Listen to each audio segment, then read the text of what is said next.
It's National Eating Disorders Awareness Week, and this morning we're focusing on how to identify the signs of an eating disorder and the stigma surrounding those affected. It's impacted so many people, I'm sure, are watching. So joining us this morning is Pollack, the founder of Hilltop Behavioral Health. Good morning. Good morning, Bill. Happy National Eating Disorders Awareness Week. Yeah, right. Hopefully we can get people the help that they need so that we can make this a happier day or a day of improvement. Tell us about some of the stats that we should be aware of that may even surprise us, even knowing how widespread an issue this is. Yeah, absolutely. I think often with eating disorders, we often think it's just a white woman's problem, and that's unfortunately due to the research over decades. But that's changing. First of all, 30 million Americans in the United States suffer with an eating disorder of one form or another. 1/3 of those are men. And what I really want to highlight here is often we're missing the signs associated with what's going on with men, because often the stigmatization, the prejudice, the ideas of what an eating disorder actually is, let's say old school 80s and 1980s, 1990s, has really started to change.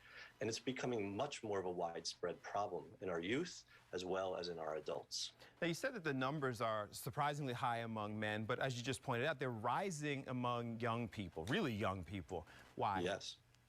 Why?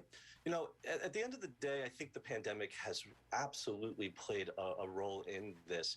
At the beginning, what we found is that the isolation, the withdrawal, the lack of social connection, and the need to find a way to feel valid in our world, psychologically and viscerally, was completely cut off. So we ended up finding ways to connect by presenting ourselves, by looking at what do we do when we feel alone or depressed or anxious? And we really struggled with that.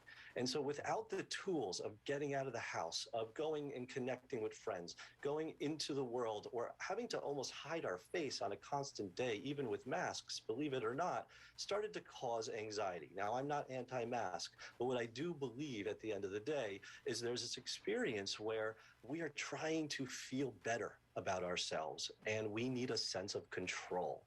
And for kids who don't actually have the ideas of what maybe is psychological stability or an equilibrium, they're still growing, and their needs are social connections. Yeah. So where do they go?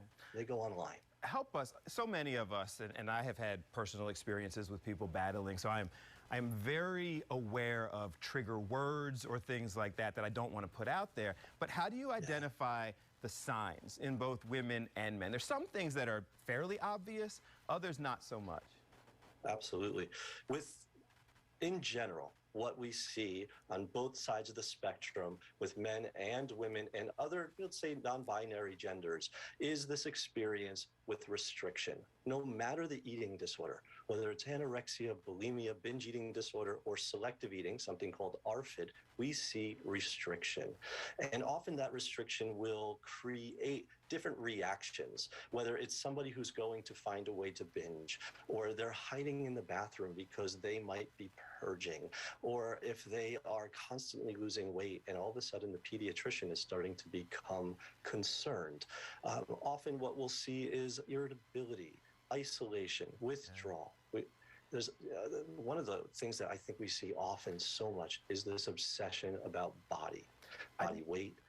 Go ahead. I need to jump in. I'm sorry, because we want to make sure the key to all this is how do we help? And in so many situations, people don't know what to say, and there isn't really a right thing to say. So what do we do to help people? Yeah, I think first and foremost, we listen. It's very hard for people. A lot of times what they'll say is, I understand.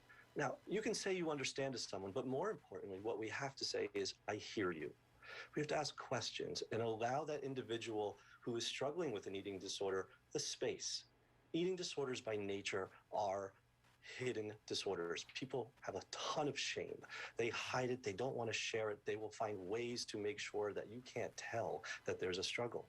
And so checking in, possibly having a candid one-on-one conversation, not at the dinner table, and possibly talking to doctors, maybe even calling the National Eating Disorders Association. They have hotlines, they have information online as well.